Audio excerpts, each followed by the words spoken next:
Hello, this is Ken Ferry with this week's Boats in the Field report. I guess we'll start out with the crop report going all the way out to the East Coast. Make contact with Keith Leverton out there in Maryland. He said the corn harvest basically is done, but they're only about 2/3 the way through the bean harvest. He said fall is just like spring, it just keeps raining, and right now they're 20 inches above normal out there, and more forecasted for tomorrow and Tuesday. Said several growers have decided not to plant wheat because it's getting too late. So dealing with all they dealt with this spring, plus hurricane issues and everything else out there. Talked with Ray at Spatial Ag in Northwest Ohio. He said the beans are done. His beans are done anyway. Might be about 15% of the beans left to go in the neighborhood. He would say corn is only about 25% done.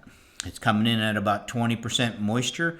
For the most part, they're dealing with down corn and wet soils. Their forecast for Monday is 3 inches of snow.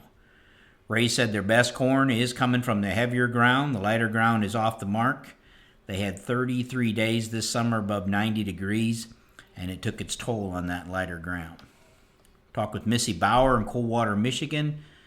She said a lot of the crop is yet to come out, and many growers have started drying the soybeans. So they're coming out at about 18%, and they're putting them through the dryer at low heat.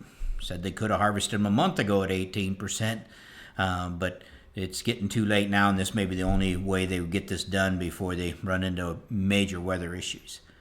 Joe up in north central Iowa said the beans are done, and he thinks the neighborhood's about 90% done with corn. So they made a big move up there in north central Iowa. They are still dealing with wet conditions. They had anywhere from 7/10 to 2.5 inches of rain in the last 2 days, and dealing with getting trucks stuck and all those things that come with it. Guys are struggling getting their corn stalks baled, getting manure on. Their forecast is for 3 inches of snow this weekend.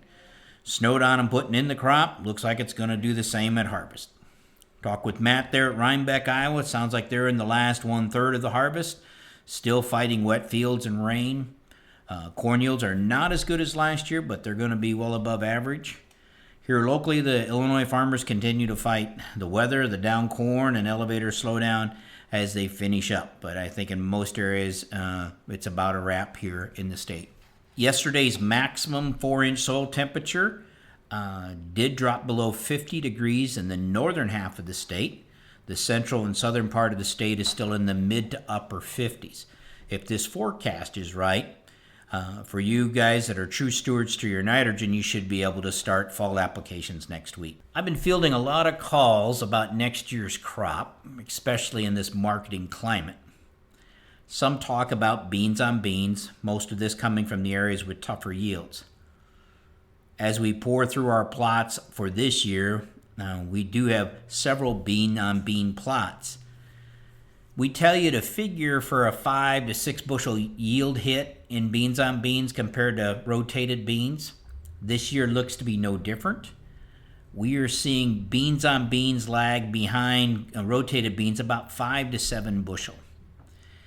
In the case of earlier planted April beans, it may be a reduction from 86 bushel to 80 bushel, but it seems to still be there. While I'm not 100% sure the cause of the yield lag, one might suspect more disease or insect pressure.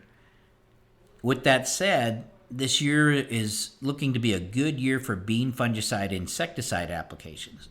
So far as we're looking through these plots, it's ranging from 0 to 8 bushel response to fungicide on soybeans, with a lot of them in that 3 to 5 bushel range. And it looks like the early planted April beans are responding stronger to the fungicide applications. But as these early evaluations come in, it doesn't look like it's really any different for beans on beans than it is for rotated beans. Tillage doesn't seem to have much effect on bean yields either, compared to rotated or beans on beans. One would think if disease was the main cause of the yield lag, both fungicide and tillage would show up like they do in corn. Most calls on crop rotation have been the other way, moving beans on bean acres back into the rotation. Following 2 or more years of beans will help reduce corn diseases that carry over in the residue. It should help lower some of the corn nematodes. It may not have any effect on first-year corn rootworm issues. Here again, if the pest team has documented a lot of rootworm beetles in these bean fields, or if it's one of those fields that you noticed beetle crawling on the windshield of the combine, you're still going to need to protect yourself next year from rootworm. While 2 or more years of beans on beans will reduce disease pressure, it'll be up to the pest team to scout for infestations next spring. So eliminating a fungicide out of your program next year may not be feasible. We're seeing a lot of rotated corn with big fungicide responses this year. I've been asked if we had beans in that field for 2 years or more, can we count on a double nitrogen bean credit next year and reduce our nitrogen rate? The answer is no. Set your nitrogen rate for first year corn and back it up with in-season nitrates at side dressing time. If the nitrate testing indicates that you have the ability to pull back, then do it. Don't budget for nitrogen savings on your putting corn on your bean-on-bean ground over your rotational ground. There seems to be a growing interest in converting rotational acres to corn-on-corn. Now, some of you seasonal corn-on-corn growers know all the tricks to keep corn-on-corn yield strong. Our recommendation, though, is to plug in a 10 to 15 bushel reduction in corn-on-corn yields. If you manage all the threats, implement a good corn-on-corn program that accounts for the carbon penalty, disease, insects, you may see a small reduction or even a yield increase. Talked to some growers today. Their highest yielding corn is coming from corn-on-corn. But if Mother Nature turns things dry long enough in the season, corn-on-corn will suffer, and there's not much you can do about it. Hybrid selection is crucial. Top-yielding hybrids in rotation may not be the top-yielding hybrids in corn-on-corn. They may not be able to handle the stress. We recommend not growing the same hybrid in that field back-to-back. Growing that same hybrid back-to-back tends to express the weaknesses of that hybrid. In our plots this year, we had 2 hybrids on corn.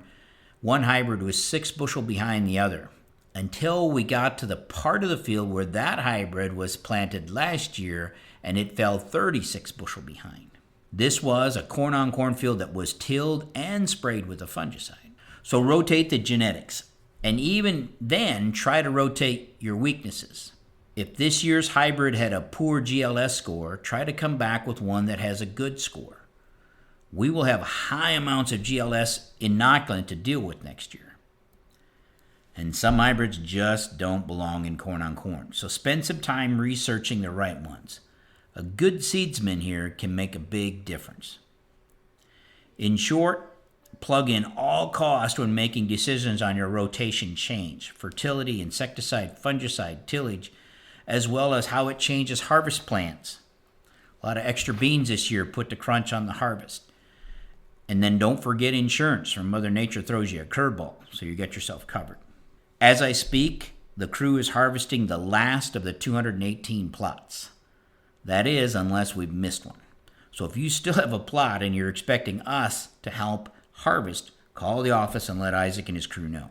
We're still in need of volunteers for the hand shelling next Tuesday, the 13th. If we get enough volunteers, we hope to expand our sheller lines from 3 to 4, maybe even 5.